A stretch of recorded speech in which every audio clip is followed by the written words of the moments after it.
বলেন তো, অনেকে আছেন বিভিন্ন কর্মজীবী, বিভিন্ন পেশায়, বিভিন্ন ধরনের ট্রেনিং সেশন হয় না? হয় কি না? হয়। তো ট্রেনিং সেশনের পরে কি হয়? ট্রেনিং সেশনটা এই ধরেন 1 মাসের একটা ট্রেনিং, 3 মাসের একটা ট্রেনিং থাকে। ট্রেনিং কেন দেওয়া হয়? বছরের বাকি সময়টা সঠিকভাবে যেন আমি দায়িত্ব পালন করতে পারি, তাই না? তো ট্রেনিং শেষ হওয়ার পরে যদি আমার অবস্থান, আমার কার্যক্রম ট্রেনিং হওয়ার আগের মতোই থাকে, তাহলে এই ট্রেনিং দিয়ে কি কোনো লাভ হলো?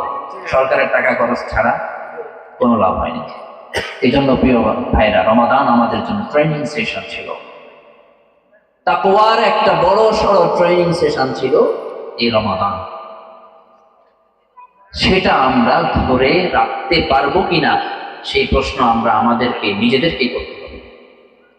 এই জন্য রমাদানে যে আমলগুলো করেছি সেগুলো ধারাবাহিকতা রক্ষা করতে হবে, সেগুলো নিয়ে চিন্তা করতে হবে রমাদান পরবর্তী আমাদের অবস্থান কেমন হবে।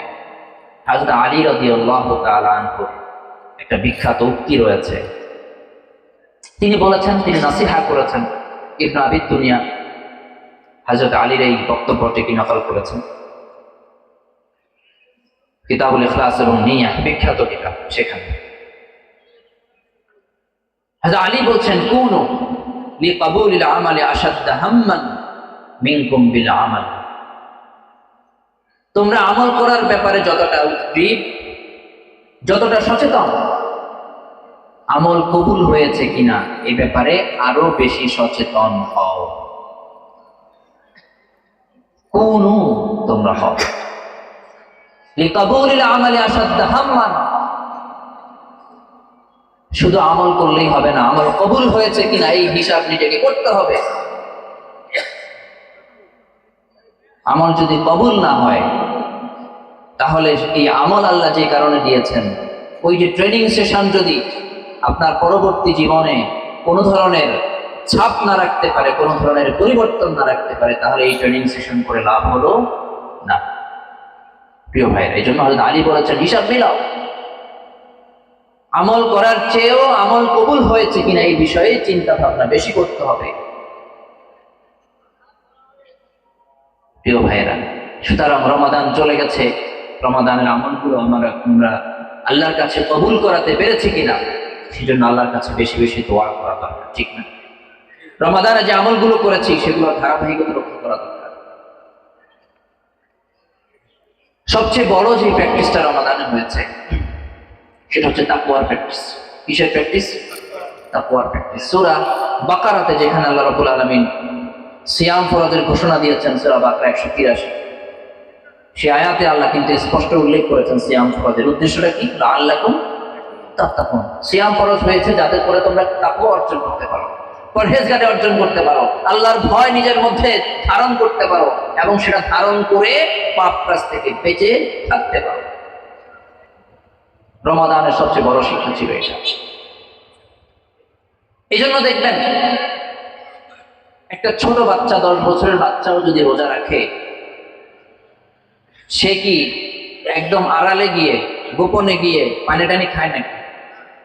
আপনি 500 টাকার নোট যদি তার হাতে গুজিয়ে দিয়ে বলেন আইসক্রিমটা খেয়ে নাও, কেউ দেখলো না, খাবে কেন? সে জানে কেউ না দেখলো, কে দেখছেন? আল্লাহর কাছে তো আমি রোজাদার হতে পারলাম না। তো এটা হচ্ছে রমাদানের সবচেয়ে বড় একটা দিক, যে তাকওয়ার বড় সড় একটা প্র্যাকটিস হয় এই রমাদান। প্রিয় ভাইরা, তবে আল্লাহ রাব্বুল আলামিন সূরা বাকারাতে বলেছেন, বাকারার 21 নম্বর আয়াতে, ইয়া আইয়ুহান নাস উবুদু রাব্বাকুম আল্লাযী খালাকাকুম ওয়াল্লাযীনা মিন ক্বাবলিকুম লাআল্লাকুম তাত্তাকুন। হে মানুষ, তোমরা আল্লাহর ইবাদত করো, যিনি তোমাদেরকে, তোমাদের আগের যারা ছিলেন, পূর্ববর্তী সবাইকে সৃষ্টি করেছেন। লাআল্লাকুম তাত্তাকুন, ইবাদত করবে কেন? যাতে আল্লাহর তাকওয়া অর্জন করতে পারো। তাহলে শুধু সাওম না, শুধু রোজা না, বরং প্রত্যেকটা ইবাদতের উদ্দেশ্য হচ্ছে লাআল্লাকুম তাত্তাকুন। আল্লাহ বলছেন সূরা বাকারা 21 নম্বরে। আর সেই তাকওয়ার একটা বড় প্র্যাকটিস হচ্ছে সিয়াম। সকল ইবাদতই তাকওয়ার জন্য, কিন্তু বড় একটা প্র্যাকটিস হচ্ছে সিয়াম, রমাদানের সিয়াম। এই তাকওয়া অর্জন না করলে কিন্তু আল্লাহ রাব্বুল আলামিন আমাদের আমল কবুল করবেন না। হযরত আলীর বক্তব্যটা যদি আমরা সামনে রাখি, তিনি বলেছেন আমল করেছো, আমল করছো, এর চেয়ে বেশি গুরুত্ব দিতে হবে আমল কবুল হয়েছে কিনা সেই ব্যাপারে। আল্লাহ রাব্বুল আলামিন সূরা মায়েদাতে বলেছেন, সূরা মায়েদায় আল্লাহ রাব্বুল আলামিন বলেছেন ইন্নামা ইয়াতাকাব্বালুল্লাহু মিনাল মুত্তাকিন। আল্লাহ কাদের আমল কবুল করেন বলেন? মিনাল মুত্তাকিন। আল্লাহ কাদের আমল কবুল করেন? মুত্তাকিদের আমল কবুল করেন। তাহলে হযরত আলী রাদিয়াল্লাহু তাআলা আনহু বলছেন তুমি আমল করছো, এটা যতটা না তোমার চিন্তার বিষয়, খুশি হওয়ার বিষয়, বরং তোমার আমল কবুল হয়েছে কিনা এই ব্যাপারে তোমাকে ভাবতে হবে। আর আমল কবুল হয় কাদের থেকে? মুত্তাকিদের থেকে। কাদের থেকে? মুত্তাকিদের থেকে। তাহলে আমরা জীবনের সর্বক্ষেত্রে তাকওয়ার চর্চাটা করতে পারছি কিনা এটা আমাদেরকে হিসাব করতে হবে। আমি কি যালিমুল লিনাফসি, আমি কি মুক্তাসিদ, না আমি সাবিকুন বিল খায়রাত, এই হিসাব আমাকে মেলাতে হবে। প্রিয় ভাইরা, এরপরে রমাদানে যে আমলটা আমরা করেছি গুরুত্বের সাথে, অনেকেই করেছি, চেষ্টা করেছি, সেটা হলো সালাত আদায় করার চেষ্টা করেছি, ঠিক না? সারা বছর নামাজ না পড়লেও মোটামুটি রমাদানে মুসল্লির সংখ্যা বেড়েছে। যদিও এখন ডিজিটাল যুগে আগে যেরকম বাড়তো এখন ওই রকম বাড়ে নাই। হয়তো এমন দেখা যাবে আজকে অনেক মসজিদে বাংলাদেশে যিনি আজান দিয়েছেন, দিবেন জোহরের সময়, তিনি নামাজ পড়াবেন, তিনি হয়তো ইকামত দিবেন, মুসল্লি হয়তো তিনি হয়তো বা ইমাম হতে পারে। তো এটা যেন না হয়। রমাদানে আমি সালাত যেভাবে পাবন্দি করেছি, রমাদানের পরেও আমাকে ফরজ সালাতগুলো অবশ্যই আদায় করতে হবে। বলেন তো, রমাদানের সিয়াম সারা বছরে একবার ফরজ, তাই না? আর আমার সালাত, ফরজ সালাত দিনে কয়বার ফরজ? 5 বার ফরজ। আল্লাহ রাসূল বলছেন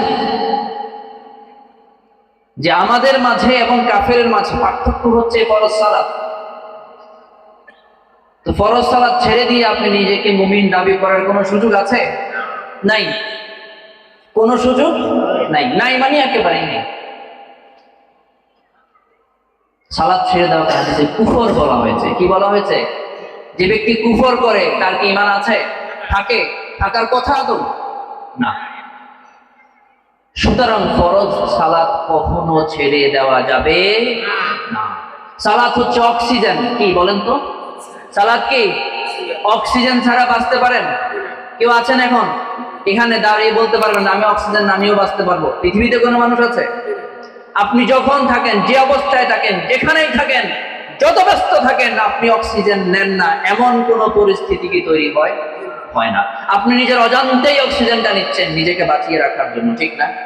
তা আপনার ঈমানটাকে বাঁচিয়ে রাখার জন্য, যেহেতু হাদিসে বলা হয়েছে সালাত ছেড়ে দেওয়া কুফর, ঈমানের মাঝে কুফরের মাঝে পার্থক্য হচ্ছে সালাত, তাহলে আপনার ঈমানটাকে বাঁচিয়ে রাখতে হলে আপনি যেখানে আছেন, যে অবস্থায় আছেন, আপনাকে সালাত, ফরজ সালাত আদায় করতেই হবে। ফরজ সালাত আদায় ছাড়া নিজেকে মুসলমান, মুমিন দাবি করার কোনো সুযোগ নেই। আপনি আদমশুমারিতে আপনি মুসলিম হিসেবে বিবেচিত হতে পারেন, আল্লাহর শুমারিতে আপনি মুসলিম হিসেবে বিবেচিত হওয়ার কোনো সুযোগ।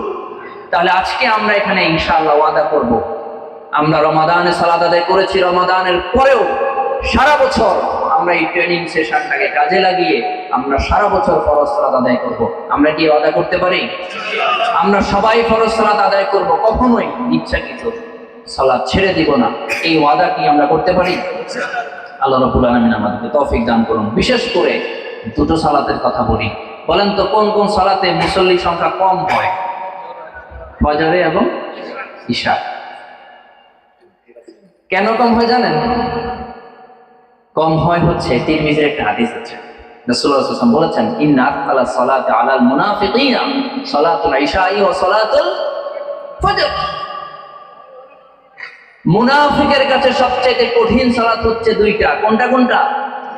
ঈশার নামাজ এবং ফজরের নামাজ। আমি কি মুনাফিকের কাতারে পড়ে গেলাম কিনা এটা নিজেকে জিজ্ঞেস করেন। রাসূলুল্লাহ সাল্লাল্লাহু আলাইহি ওয়াসাল্লাম বলেছেন বাশশির আল মাশাইনা বিযুলামি বিন নূরি তাম্মি ইলা ইয়াউমিল কিয়ামা বাশশিরাল মাশাইনা ফিজ যুলামি ইলাল মাসাজিদ বিন-নূরিত তামি ইয়াউমিল কিয়ামা। বলেন তো পুলসিরাতের যে সিরাতটা হবে, যে ব্রিজটা হবে, এটা কি কেমন আলোকিত হবে? আলোকিত না অন্ধকারাচ্ছন্ন থাকবে? অন্ধকার। আল্লাহ রাসূল বলছেন, যারা অন্ধকারের দুটো সালাতে মসজিদে এসেছিল, কোন কোন সালাত? অন্ধকারের সালাত, ঈশা এবং, তাদেরকে তুমি পুলসিরাতে পরিপূর্ণ আলোর সুসংবাদ দাও। পুলসিরাত পার হতে চান কে কে? সবাই। মাশাআল্লাহ। পার না হলে তো জান্নাতে যেতে পারবেন না। পুলসিরাত কিসের উপরে? আল্লাহ রাসূল বলছেন, ইউদাউ সিরাতু বাইনা যাহরাই জাহান্নাম। পুলসিরাত জাহান্নামের উপরে স্থাপিত। এটা পার না হলে জাহান্নামে যেতে হবে, পার হলে জান্নাতে যেতে পারবেন। তো মুয়াজ্জিন 5 বার আপনাকে ডাকছে, আপনাকে ঘর থেকে আনতে পারেন না, মসজিদে আসতে পারেন নাই, আর সেই ইমান আপনাকে পুলসিরাত পার করে নেবে। হ্যাঁ, এই হিসাব মিলে না আসলে। মিলে? মিলে। আচ্ছা ধরেন আপনাকে জান্নাত ডিস্ট্রিবিউশনের আল্লাহ তাআলা ধরেন দায়িত্ব দিল, জান্নাত ডিস্ট্রিবিউট করো তুমি। তো যেই মানুষটা ধরেন অন্ধকারে, শীতের মধ্যে, গরমের ভেতরে এসে মসজিদে এসে ফজরের সালাত আদায় করেছে, আর যে মানুষটা ঈশার সালাত এসে আদায় করেছে, আর যে মানুষটা আদায় করে নাই, বাসায় ঘুমিয়েছিল, কম্বলে নিজেকে মুড়িয়েছিল, এই দুইজনকে আপনি কি একই রকমের জান্নাত দিবেন? ধরেন আপনাকে আল্লাহ জান্নাত বন্টনের দায়িত্ব দিবেন, দিবেন কিনা? দিবেন না। তাহলে বলেন জান্নাতুল ফেরদাউসে যেতে চান কে কে? হাত তোলেন। আপনার কি মনে হয় আল্লাহ সবাইকে জান্নাতুল ফেরদাউস দিবে? হ্যাঁ, সবাই যেতে চাইলাম, কিন্তু দিবে কিনা? মানে আপনি দিতেন কিনা? দিতেন? যে মানুষটা আজকে ফজরের মসজিদে এসেছে আর যে মানুষটা আসে নাই, দুইজনকে আল্লাহ সমান জান্নাত দিলে আপনি নিজে আল্লাহর সাথে আর্গুমেন্ট করবেন, হ্যাঁ এটা কেমন হলো আল্লাহ, আপনি না মহাবিচারক, ন্যায় বিচারক, এটা কি কাম করবেন? আমরাই বলবো, ঠিক না? তাহলে আপনি যদি না দেন আল্লাহ দিবেন? আশা করি দিল। প্রিয় ভাইরা, তাহলে রমাদান পরবর্তী সারা বছর, রমাদান এক বছরে একবার ফরজ এসেছে, কিন্তু আমার দৈনিক 5 বার ফরজ সালাত আমাকে আদায় করতে হবে। এ ব্যাপারে কোনো ছাড় দেওয়ার সুযোগ কি আছে? প্রিয় ভাইরা, সুযোগ আসলেই নেই।